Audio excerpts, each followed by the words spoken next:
Une jeune fille, qui a travaillé pendant 50 jours, est morte d'épuisement et s'est réincarnée en sorcière immortelle, dont l'âge est resté à 17 ans pour toujours. Dans un autre monde, elle vit la retraite dont elle rêvait, et ce qu'elle fait chaque jour, c'est manger et dormir ou se battre contre les mignons Slim. Mais elle ne s'attend pas à ce qu'après avoir combattu les Slim pendant 300 ans, elle devienne la sorcière la plus puissante de ce monde, et qu'elle puisse vaincre les dragons ou les démons d'un seul coup de poing, après quoi elle leur demandera de devenir ses esclaves. Pourquoi peut-elle dominer un autre monde? Commençons par sa vie antérieure.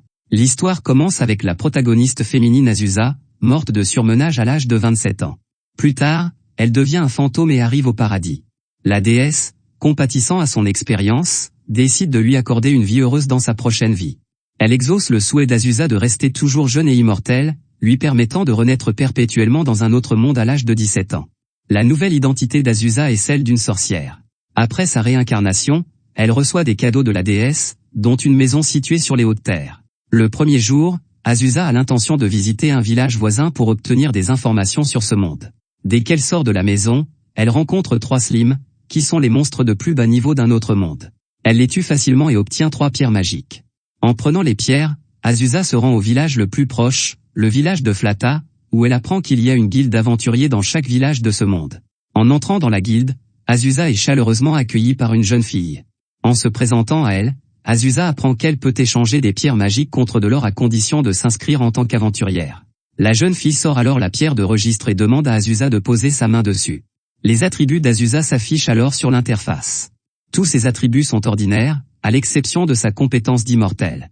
Dès lors, Azusa commence une vie paisible dans un autre monde. Elle mange, dort et chasse des limaces tous les jours pour passer le temps. 300 ans ont passé, et les villageois de Flata ont changé de génération en génération, mais l'apparence d'Azusa n'a pas changé du tout. Au cours des 300 dernières années, elle a utilisé les connaissances médicales et les capacités de guérison de la sorcière pour sauver des villageois et empêcher la propagation de la peste. C'est ainsi qu'elle a été surnommée la sorcière des hautes terres. Ce jour-là, Azusa se rend à la guilde pour échanger de l'or, comme elle le fait tous les jours. La nouvelle réceptionniste est très curieuse à son sujet. En apprenant qu'Azusa est en vie depuis 300 ans, elle est impatiente de savoir à quel point ses capacités sont élevées. Azusa n'a combattu que des limaces et aucun autre monstre, elle se considère donc comme une novice. Ce n'est qu'au moment du test qu'elle découvre qu'elle a atteint le niveau 99. Azusa soupçonne un dysfonctionnement de l'équipement de test et pense qu'elle ne peut pas être devenue aussi forte. La réceptionniste, elle, pense que la capacité spéciale d'Azusa vient du fait qu'elle a combattu des Slim au fil des ans, ce qui lui a permis d'accumuler des points d'expérience. À raison de 4 points par limace et de 25 limaces vaincues chaque jour, cela fait 10 950 000 points d'expérience en 300 ans, ce qui équivaut à vaincre 4 380 dragons. Il ne fait aucun doute qu'Azusa est devenue l'aventurière la plus forte de ce nouveau monde. Craignant que sa vie paisible ne soit perturbée, Azusa demande à la réceptionniste de garder sa force secrète. Bien que la réceptionniste jure de garder le secret, 4 aventuriers défient bientôt Azusa. Mais elle n'acceptera pas le défi à moins qu'ils ne promettent de déclarer qu'elle n'est qu'une aventurière ordinaire si elle les bête. Alors que le défi commence, Azusa fait un signe de la main. À la surprise générale, une tornade se déclenche, envoyant les adversaires dans une forêt lointaine. Par la suite, elle vient à la guilde et demande à la jeune fille pourquoi elle ne tient pas sa promesse. Mais la jeune fille insiste sur le fait qu'elle n'a jamais parlé à personne de la force d'Azusa. C'est alors qu'un aventurier sort du coin. Il avoue avoir entendu leur conversation et l'avoir racontée à d'autres. Bientôt, la nouvelle qu'Azusa a vaincu 4 aventuriers se répand, et tous les villageois reconnaissent sa force. Au fur et à mesure que la rumeur se répand, Leka, connu comme le dragon le plus fort, devient également curieux au sujet d'Azusa. Pour confirmer la force d'Azusa, Leka lui propose de la défier. Leka est douée pour la magie du feu. Cependant, lorsqu'elle veut attaquer Azusa avec une boule de feu, Azusa la gèle directement en lançant un sort de glace. Agonisante, Leka court dans tous les sens et détruit accidentellement la maison d'Azusa. Furieuse, Azusa donne une dure leçon à Leka et lui demande de restaurer la maison le plus vite possible. Avant que la maison ne soit réparée, Azusa doit vivre temporairement dans le bureau du village. Comme elle est considérée comme la sainte patronne du village, les villageois lui offrent une chambre très luxueuse. À son réveil, on lui annonce un visiteur. Il s'agit en fait de Leka, qui s'est transformée en une jolie fille aux cheveux roux. Elle vient envoyer la compensation à Azusa et lui demande de devenir son élève. Pensant que cela lui facilitera la vie à long terme, Azusa accède à sa demande à condition que Leka s'occupe de toutes les tâches ménagères. Cependant, l'ancienne maison d'Azusa est trop petite pour que 2 personnes puissent y vivre, et elle a été détruite. Leka décide de construire une maison plus grande à côté. Heureusement, elle a des talents de bâtisseuse et termine la tâche en seulement 2 jours. De plus, Leka a des talents de cuisinière exceptionnels. Un jour, après le repas, Leka fait une suggestion à Azusa. Les villageois d'ici ont de très faibles défenses magiques. Pour empêcher quiconque d'utiliser les villageois pour menacer Azusa, elle suggère de mettre en place une barrière magique pour les protéger. Azusa suit le conseil de Leka et construit une barrière magique pour le village de Flata. La barrière a de très bons effets. Les voleurs qui se cachent dans le village sont soudain immobilisés. Le chef du village est profondément reconnaissant de l'aide apportée par Azusa. Cependant, Azusa attribue ce succès à Leka et la présente aux villageois. En apprenant que Leka est la disciple d'Azusa, les villageois lui vouent un grand respect. Alors qu'Azusa s'habitue à vivre avec Leka, une petite fille nommée Falfa arrive chez eux. Elle prétend être la fille d'Azusa, et sa jeune sœur Chalcha veut tuer Azusa par la magie. Mais ni Azusa ni Leka ne comprennent ce qu'elle dit. C'est alors que Chalcha arrive et explique la raison de son geste. Il s'avère que les sœurs sont des esprits slims formés à partir des âmes de tous les slims qu'Azusa a tués. Leka demande à Azusa d'utiliser la magie pour chasser Chalcha. Mais Chalcha s'est entraîné pendant 50 ans, perfectionnant ses sorts pour briser la magie, et la magie d'Azusa lui est inutile. Pour protéger Azusa, Leka reprend sa forme de dragon et se place devant elle. Mais Chalcha ne peut résister qu'à la magie d'Azusa et Leka l'assomme immédiatement. À son réveil, Chalcha constate avec tristesse que son mana a été épuisé et qu'elle ne pourra plus utiliser la magie pendant les prochaines décennies. Falfa la réconforte en lui disant que tout le monde dans un autre monde veut chasser les slims. Ils ne peuvent pas tous les tuer, et ils devraient chercher un mode de vie plus heureux. Convaincu par Falfa, Chalcha décide de ne plus haïr Azusa. Azusa est également très attachée aux jumeaux. Elle décide donc de devenir leur mère et les invite à vivre ensemble. Dès lors, Azusa commence une vie paisible avec un dragon et 2 filles slim. Dans l'épisode suivant, une jeune fille elfe, Alcara, arrive chez Azusa pour lui demander de l'aide. Elle est apothicaire et a créé une boisson énergisante appelée Nutri-Spirit, qui est devenue très populaire et lui a permis de gagner beaucoup d'argent. Un jour, le démon Belzébuth achète une bouteille de cette boisson. Curieusement, elle a commencé à avoir de la fièvre dès qu'elle a fini de boire. Furieux, Belzébuth jura de tuer le créateur de la boisson. La rumeur s'étant répandue, Alcara fut expulsée du village où elle vivait. Elle n'a plus qu'à demander de l'aide à Azusa.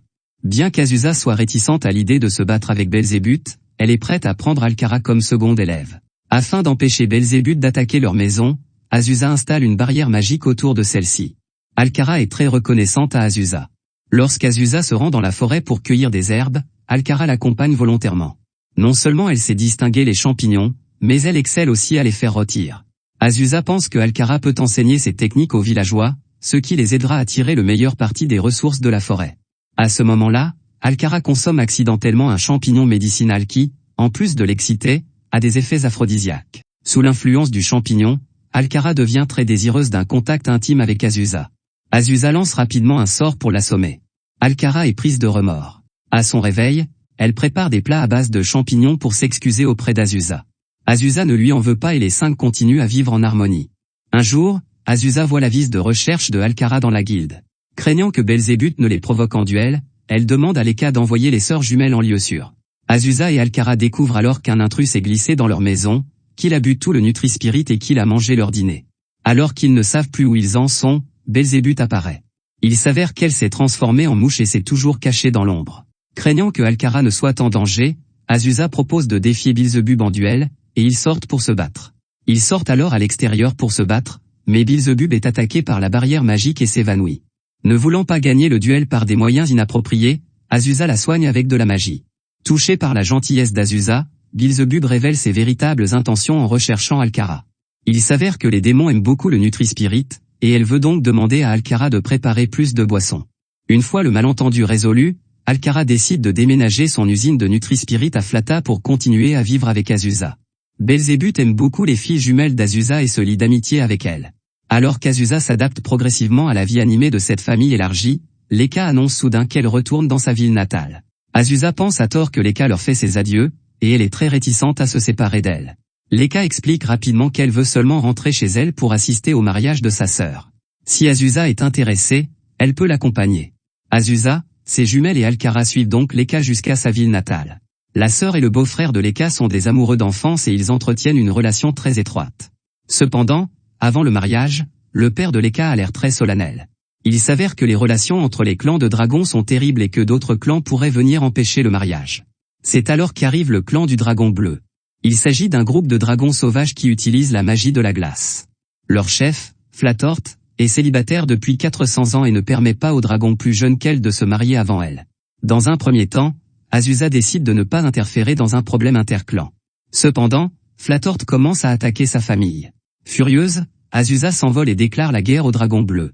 En tant qu'aventurière à part entière, Azusa vainc rapidement les dragons bleus grâce à sa puissante force magique. Mais il reste encore plusieurs dragons bleus dans les parages. Craignant que le mariage de sa sœur ne soit affecté, Lekka part à leur recherche avec Azusa, mais découvre qu'ils ont été vaincus par Belzébuth. Il s'avère que Belzébuth est tombé sur ces dragons en se promenant. Entendant qu'ils avaient l'intention d'empêcher le mariage, elle a jeté un sort pour affaiblir leur corps. Reconnaissante, Azusa serre Belzébuth dans ses bras.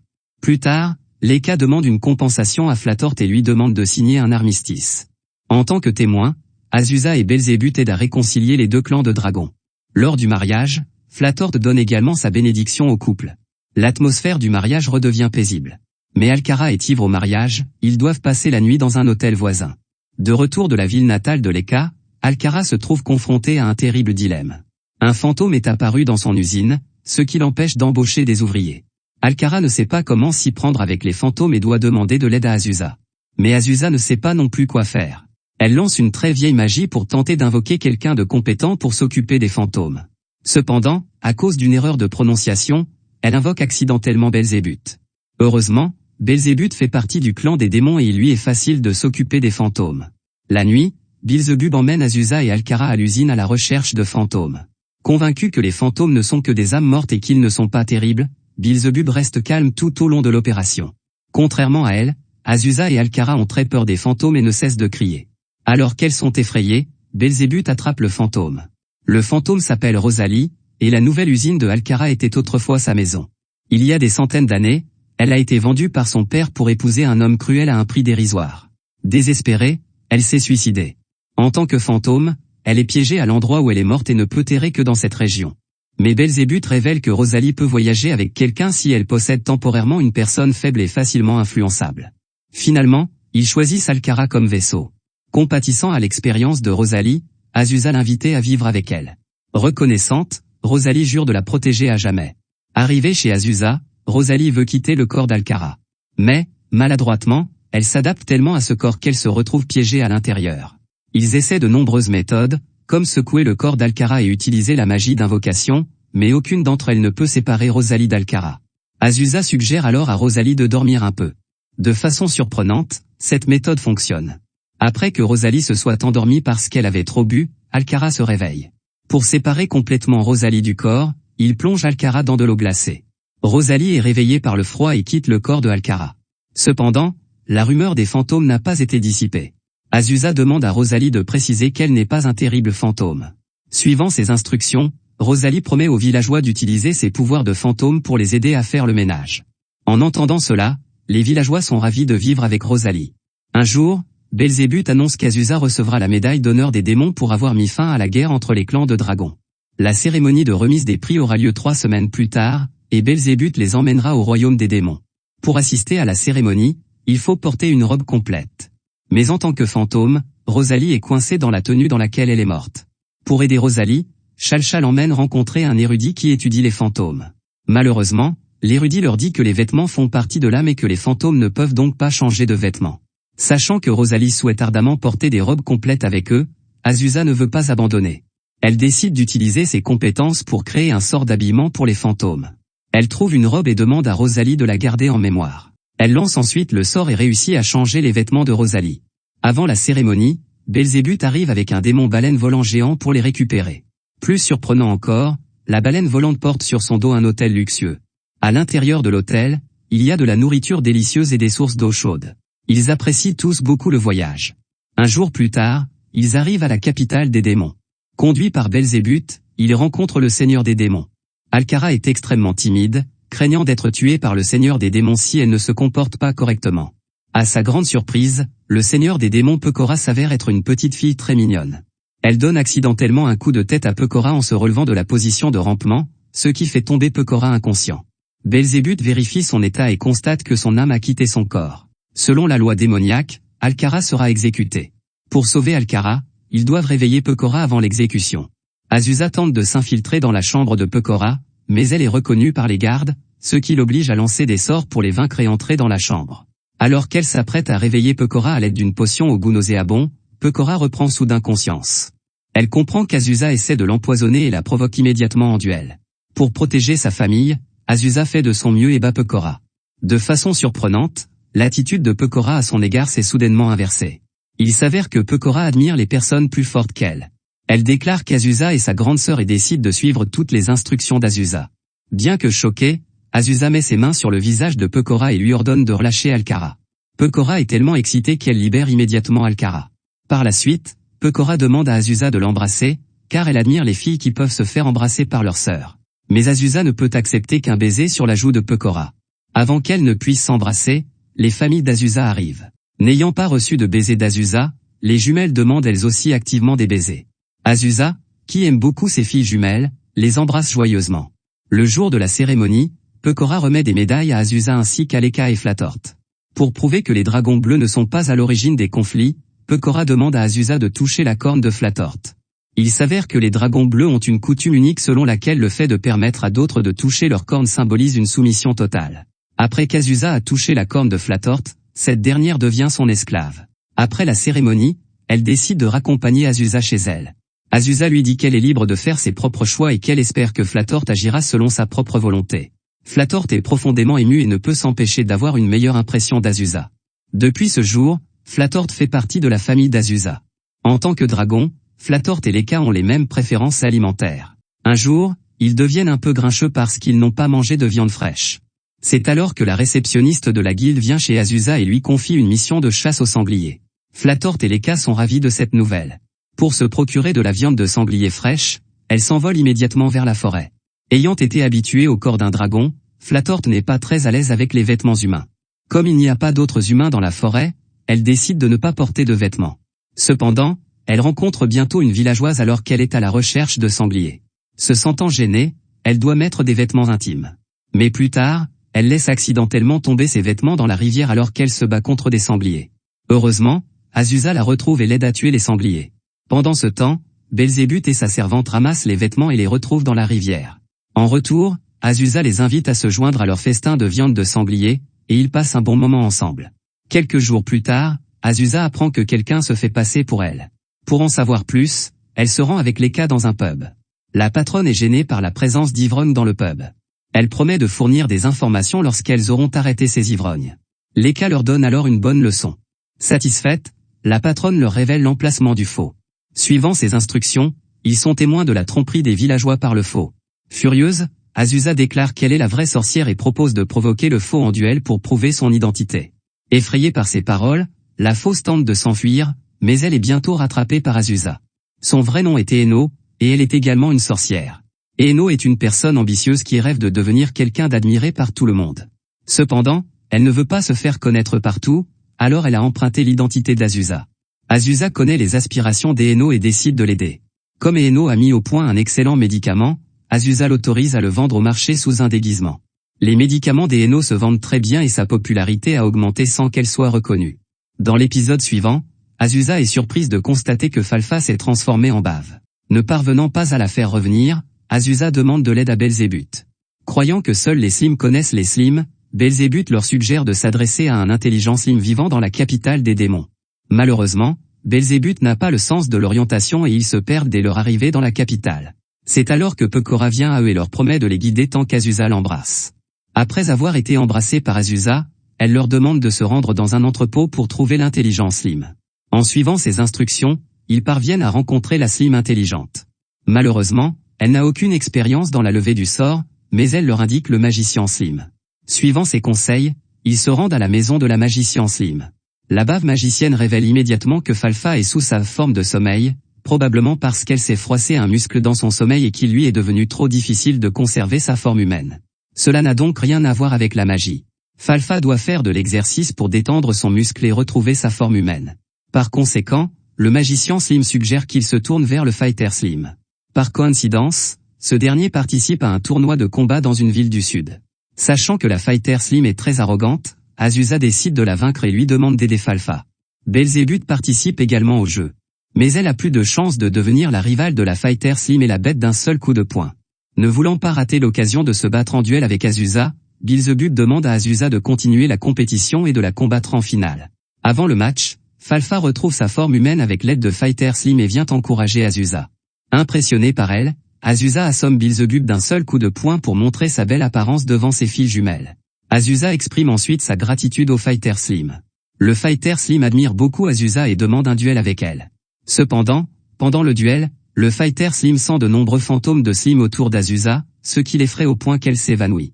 À son réveil, elle change d'avis et décide de devenir la disciple de Belzébuth. Azusa espère également que Belzébuth l'acceptera, afin qu'à l'avenir, lorsque ses filles jumelles rencontreront à nouveau un problème musculaire, elle n'ait pas à chercher partout le Fighter Slim. À leur demande commune, Belzébuth accepte de prendre la baveuse combattante comme élève. De retour au village de Flata, ils apprennent qu'un ménestrel a visité le village. Flatord s'intéresse beaucoup aux ménestrels et affirme avoir connu au moins 1000 groupes de ménestrels. Guidés par elle, ils se rendent sur la place pour assister au spectacle. Malheureusement, la musique de mort du ménestrel est si terrible que les villageois sont effrayés, à l'exception d'Azusa et de Flatord. C'est alors que le ménestrel s'évanouit soudainement sur la scène. Azusa lui jette immédiatement un sort de guérison. Lorsqu'elle se réveille, ils se rendent compte qu'elle s'est évanouie à cause de la faim. Azusa la ramène chez elle et lui donne à manger. Touchée, la ménestrelle révèle qu'elle s'appelle Cucu. Elle a toujours rêvé de devenir un grand ménestrel.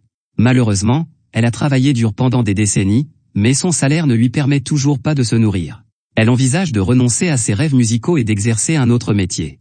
Mais Azusa pense qu'il est trop pitoyable pour Cucu d'abandonner et l'encourage à poursuivre ses activités musicales. En outre, elle est disposée à lui fournir un logement gratuit jusqu'à ce qu'elle réalise son rêve. Pour exprimer sa gratitude, Cucu joue une chanson pour Azusa. Mais sa musique est si mauvaise qu'elle doit changer de style pour devenir célèbre. Flatord emprunte la guitare de Cucu et improvise en changeant les paroles. Constatant que Flatord joue mieux qu'elle, Cucu se sent un peu perdu.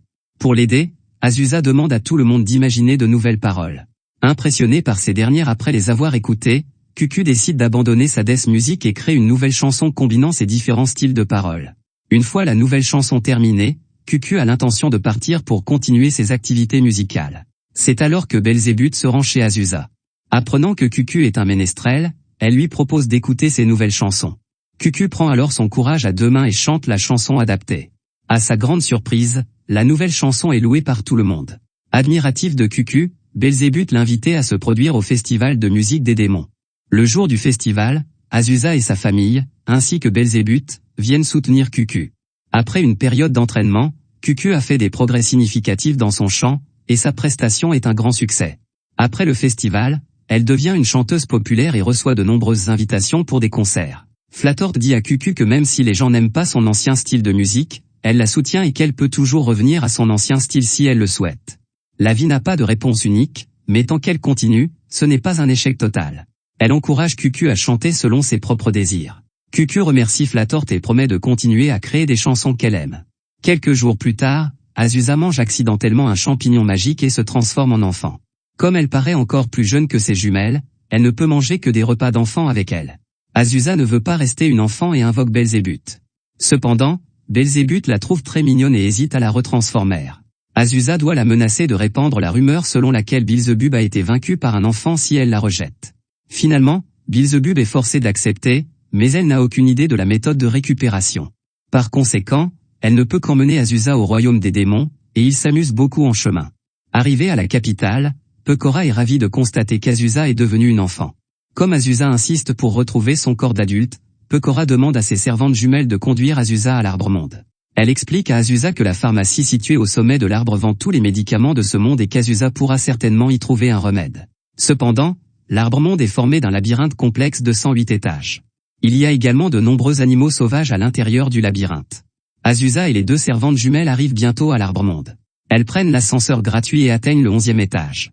Cependant, plus elles montent, plus le coût de l'ascenseur augmente, et après avoir atteint le 84e étage, elles ne peuvent plus utiliser l'ascenseur. Après plusieurs jours d'efforts, ils arrivent enfin au 108e étage. Mais Azusa ne s'attend pas à ce que les pilules pour restaurer son corps aient été créées par Eno. En voyant Azusa, Eno est très surpris. D'une part parce qu'elles peuvent atteindre directement le 108e étage en chevauchant une wyverne, et d'autre part parce que les pilules sont disponibles dans sa boutique du village de Flata. Azusa se rend compte qu'elle a été trompée par Pecora et se sent impuissante. Sur le chemin du retour à la capitale, elle emmène directement les deux servantes jumelles sur une wyverne. Azusa prend alors la pilule et son corps retrouve son état normal. Au moment de se baigner, Pecora présente ses excuses à Azusa et obtient son pardon. Étonnamment, Pecora exprime alors son désir de toucher le corps d'Azusa. Cela effraie Azusa, qui s'enfuit immédiatement. Peu après, le village de Flata se prépare pour le festival de danse annuel, qui existe depuis 250 ans. Lors de ce festival, les villageois dansent sur la place et le plateau pour présenter leur récolte aux dieux et prier pour qu'elle soit bonne l'année suivante. Azusa avait pris ses distances par rapport au festival, car elle est arrivée au village de Flata avant la création du festival. Si elle y participe, les villageois risquent de la prendre pour le dieu. Mais comme le nombre de membres de sa famille augmente, Azusa décide de changer et d'ouvrir un café appelé The Witch's House avant le début du festival. Avant l'ouverture, Azusa prépare des uniformes pour tout le monde, y compris Rosalie. Après avoir résolu le problème des uniformes, ils discutent ensemble du menu et redécorent le magasin. Le jour de l'inauguration, les villageois ont déjà fait la queue devant le magasin tôt le matin. Pour répondre aux attentes des villageois, Azusa décide d'ouvrir le magasin plus tôt. En raison du nombre impressionnant de clients, les amis d'Azusa se précipitent à la boutique pour l'aider, notamment Beelzebub, Pecora, les deux servantes, le slim combattant, ainsi qu'Eno et Cucu. Après une journée de travail bien remplie, tout le monde est épuisé, alors qu'Azusa est profondément satisfaite. Elle sait très bien que, comparé à son passé solitaire, elle chérit la vie avec une grande famille, et que chaque jour est rempli de bonheur. C'est ainsi que se termine cet anime. Les humains sont des animaux sociaux. Bien qu'Azusa ait vécu une vie relaxante lorsqu'elle venait de renaître, elle n'était pas très heureuse. Ce n'est que lorsqu'elle rencontre plusieurs amis après 300 ans qu'elle mène une vie agréable. Chaque personnage de cet anime est très mignon, en particulier Falfa et Chalcha. Je pense que personne ne peut rejeter ces jolies filles jumelles. La vidéo d'aujourd'hui se termine ici. Si vous avez aimé cette vidéo, n'hésitez pas à lui donner un like. N'oubliez pas non plus de vous abonner à ma chaîne. Il y a beaucoup de récapitulatifs d'animes amusants sur ma chaîne. À bientôt.